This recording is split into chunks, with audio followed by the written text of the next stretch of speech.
जय सिया राम। आज हम चर्चा करेंगे इस बात पर कि बेटर प्रिडिक्शन के लिए फैमिली एस्ट्रोलॉजर क्यों महत्वपूर्ण है। देखिए, जो जातक होता है जिसके बारे में प्रिडिक्शन किया जाता है, उस पर केवल अपने ही ग्रहों का असर नहीं पड़ता, बल्कि जो उसके पारिवारिक सदस्य हैं उनका भी प्रभाव उसके जीवन पे पड़ता है। जैसे पिता के ग्रहों का प्रभाव पड़ेगा। मान लीजिए कि पिता के बृहस्पति से 5वें भाव में यदि कोई पाप ग्रह है तो उसके पुत्र पे खराब असर डालेगा, या पिता का जो पंचमेश है वो अष्टम भाव में चला गया तो जातक पे खराब प्रभाव पड़ेगा। ठीक यही बात माता के मामले में भी है। यदि माता के बृहस्पति से 5वें भाव में पाप ग्रह हो, या माता का जो पंचमेश है वो अष्टम भाव में चला जाए या त्रिक भाव में चला जाए, तो संतान पे बुरा प्रभाव पड़ता है। और इसी तरह से भाई के मंगल से तृतीय स्थान पे यदि पाप ग्रह हो तो उसका दुष्प्रभाव उसके भाई पे पड़ेगा। और यदि ये जातक या जो सब्जेक्ट है यदि उसका भाई हुआ तो उस पर दुष्प्रभाव पड़ेगा।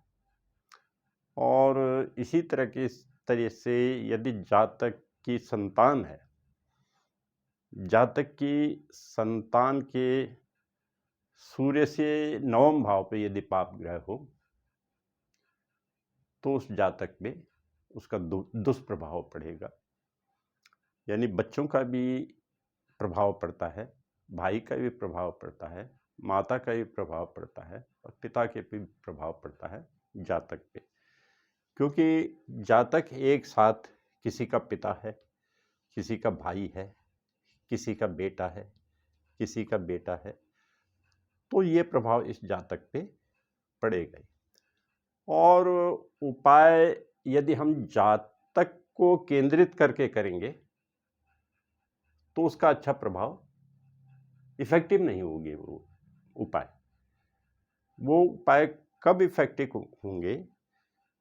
तब इफेक्टिव होंगे जब वो उपाय पिता के स्तर पे किया जाए, माता के स्तर पर किया जाए, या बच्चों के स्तर पे किया जाए, या भाई के स्तर पे किया जाए।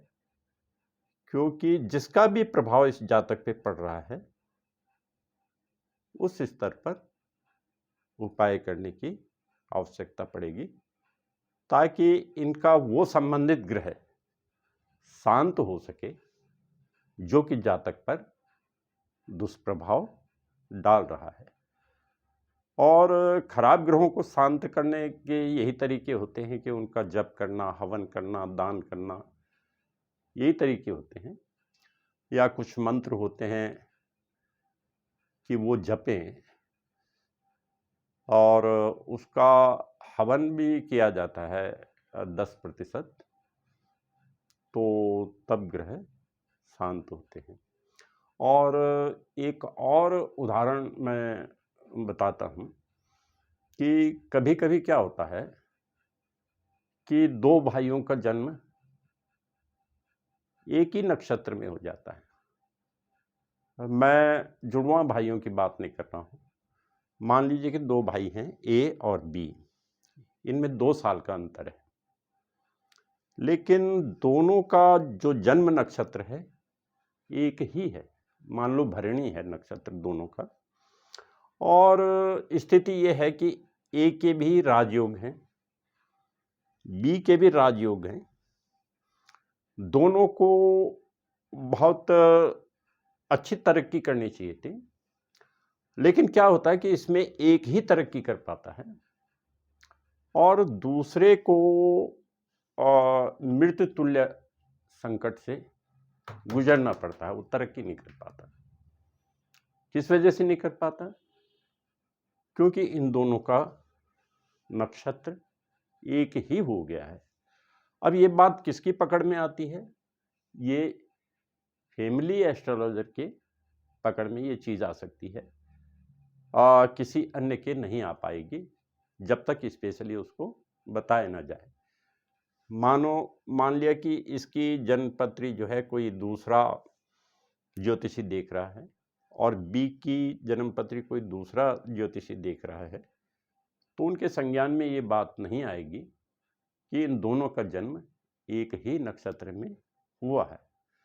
अब ये जो एक ही नक्षत्र में जन्म होने का जो दुष्प्रभाव पड़ता है, वो जुड़वां बच्चों के मामलों में नहीं पड़ता है।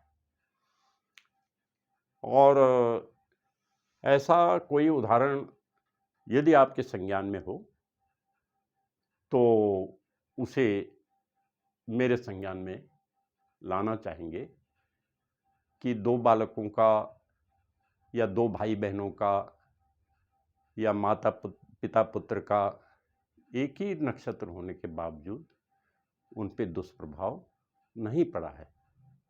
आमतौर पे ये दुष्प्रभाव पड़ता ही है।